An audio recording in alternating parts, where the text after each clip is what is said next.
I'm actually a new man. I'm sitting here, Iron Man crown. Max Holloway's best friend. W on the head. Yep. Yeah, you know, that's what all you need to be friends, right? Interactions on Twitter, that's equals friendship. Yep. And we're back. Hey everybody, welcome back to the Plays and Fades YouTube channel. I am your co-host, Gordo Gables, joined by this beautiful man here, Kiro. And we're back after what was the longest, 4 weeks, 3 weeks? I don't even know. And we're back with a UFC video, better than ever. How are we doing in this new year? Yeah, I mean, we have some absolutely huge news here on the channel. Obviously, at Gambles Gordo, winner of last year's Ironman Challenge with a lot of the top DFS MMA players. Gordon took that down, huge first place prize. And even bigger news is this year, Gordo himself is hosting this year-long Ironman MMA contest. So if you, the viewer, if you want to enter into that Ironman, challenge yourself against some of the best players in the sport, message Gordo Gambles on Twitter and get involved in that. That fired me up. I'm hyped. I'm hyped. Yeah, as you mentioned, I am hosting that Ironman and I'm super happy to do so. If you want to know more about it, you can either check me out on Twitter, as you said, at GamblesGordo. And I also made a YouTube video about it on this exact channel right here. So check it out. Feel free to ask any questions, what I'm here for. Again, if you want to know any more things about it, you can check us out. We're also doing the live stream on Friday on this channel as well with Chance Wagers and Liam Picks Fights. I will be answering comments in that chat. So come hang out, break down fights from a betting perspective, and get a chance to talk to me about the contest. Let's get into it, man. Card this week, obviously, not the biggest card ever, leading up to that big Gone Ngannou card that we're all excited for, but this one's still good. Good main event here.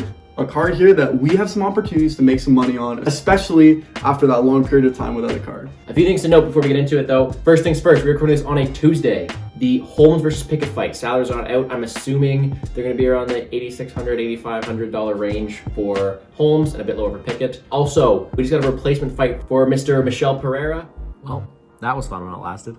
With that, we have another fight cancellation. As I'm editing this video, I also see that TJ Brown has a fight replacement. If I'm reading it right, Charles Rosa stepping in, and the way the odds have opened, it looks like TJ Brown's going to be a favorite at 7.1K on DraftKings.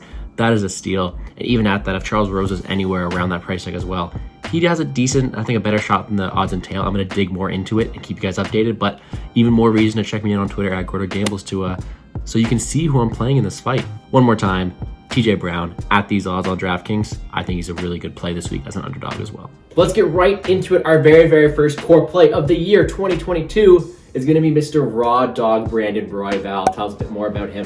Yeah, I mean, the Raw Dog himself coming into this fight at $8,800 on DraftKings, which is, you know, getting up there at the top end of that price range. But this week, he's going up against a guy in Bontorin who we think he has a great matchup against. I mean, Royval is known for his just absolute relentlessness, his pressure, and Bontorin, a guy with some cardio issues and who is known to succumb to some of that pressure, is definitely an opponent he can take on. I mean, this guy's been only a slight underdog to guys like Brendan Moreno, absolute killers in this division, and now he's kind of going down in competition to a guy in Bontorin who's definitely not at that Moreno level. So definitely a guy we think has a big advantage this week, and even at that $8,800 price tag, we think he could put up big points and do quite well for us. But moving right along, another underdog we like is actually be sticking with that same funny nickname principle. We got Raw Dog and we got the Harry Bush this week. I'm liking Dakota Bush, but let's get something straight. Slavaklaus Borishev is an absolute killer on the feet, and we see this as a very two-sided matchup. It's a striker versus grappler, and for that reason, I think if Bush is able to exploit that ground game, he's a very good opportunity to exceed that 7.2 price tag. It is a bit risky. Borshev has some amazing chops on the feet. The striking coach of Team Alpha Male, and rightfully so. Dakota Bush, though, if he gets the game plan off, will score very high on DraftKings. Moving on to the next fight we're going to talk about, a guy that we like who definitely has some upside here is Brahimaj going up against Court McGee. The story of this fight is going to be whether Brahimaj can get that first round finish. This guy's got 9 professional wins and 8 of them have come in the first round. The only other one that didn't finish in the first round was finished in the second round. But he's obviously a guy who gets a lot of submissions. We know that. And Court McGee is a guy who's never been subbed, and he's fought some good guys on the ground with the ability to finish fighters. So the story here is going to be whether Brahimaj can get that finish. But if he doesn't, he's not going to put up very many points, most likely, which means he's a bit of a high ceiling but low floor type of fighter for us. But on the other side of this fight, Court McGee, I mean, at $8,300, not a guy we see with a lot of upside, more of a decision fighter. But if he gets subbed in the first round, huge upside for Brahimaj, and for that reason, we're gonna have some ownership on him. And that's our first GPP play of 2022. Brahimaj is a guy I'm only targeting in those big high price pools because I understand completely if you can't get that game plan done on the feet, it's Court McGee all day. And we've seen Brahimaj have some questionable moments against Max Griffin, insert the ear falling off here. I do think that he was able to implement that game plan, $700, absolute snag. But we look up even more, and like we said at the start of the slate, we don't have the price tag for Pereira's new opponent, but I do believe that at 8.4K, that's going to garner a lot of attention. Yeah. I think I'm going to have a lot of ownership at that price tag of 8.4K, but someone I'm going to have even more ownership of is going to be Joe Anderson Brito at a price tag of 8.6K. Now, UFC debut, facing a guy in Bill Algeo, who is a really, really tough guy, but I think that Joe Anderson Brito is just a more explosive version of Algeo. He's got great skills on the mat, great skills on the feet, and the only thing I have really questioned about him is his cardio. Yeah. That is another reason why I want to target him in his GPPs. He's big upside. He's either going to score really, really big or gas out and probably succumb to a decision, even though at that I still think he banks rounds 1 and 2. Brito is an absolute killer. If you want to watch some fight tape, his fights are exciting to watch. And I just think that on the ground, on the feet, he hasn't beat everywhere in terms of power, in terms of slickness on the ground. And we know that Algeo has questionable takedown defense. So it's up to Brito to exploit that. And I think at his price tag of 8.6K, he has the opportunity to completely break that 120-point range. All right, let's talk about it. The first main event of 2022 is going to be headlined by Calvin Kattar and Giga Chikadze. Where do we stand on ownership for this first main event of the year? This one is going to be an exciting fight. These are two guys who are great strikers, and this could definitely be a very entertaining fight. In terms of ownership, this is a fight that we really like. Almost 100% of our lineups are going to involve one of these two guys, and we say one of the two because we see the upside on both sides of this fight, right?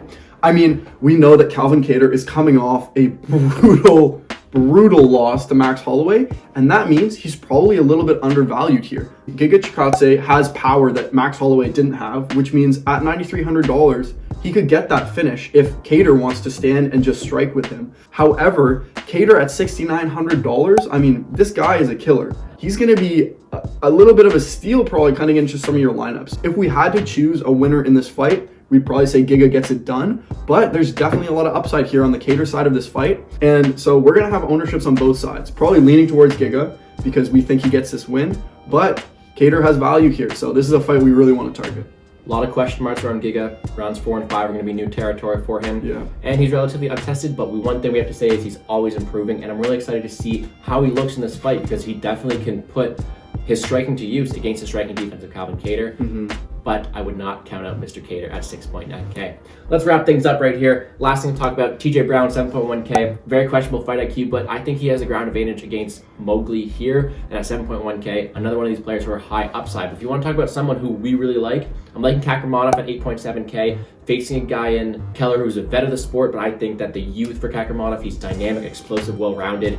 8.7K, I really, really like him as well. Finally, a sneaky option you may like is going to be Demopoulos at 8.2K. Her ground game is levels above of Gomez Suarez. She just doesn't have the wrestling to get it there. So if she's made those improvements, it's her fight to lose. And at 8.2K, I really do think she wins this fight. She's a sneaky low-owned target this week. As a small card, yeah, you might want to get into some of those sneaky options to take if you want to take down some of those big GPP pools. Obviously, less fighters to choose from. Not the deepest of cards, but yeah, it's an exciting one. We're looking forward to it, and we're looking forward to the rest of 2022 and what it brings with both the Iron Man and the weeks and weeks and weeks of UFC cards.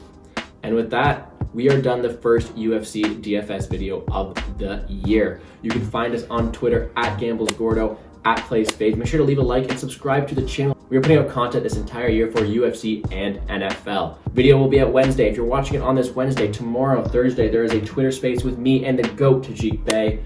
And on Friday, I'll be having a live stream right here on this channel with Chance Wagers and Liam Picks Fights. So if you're watching it before then, check us out on Friday. If not, go back and watch that because we have betting picks there.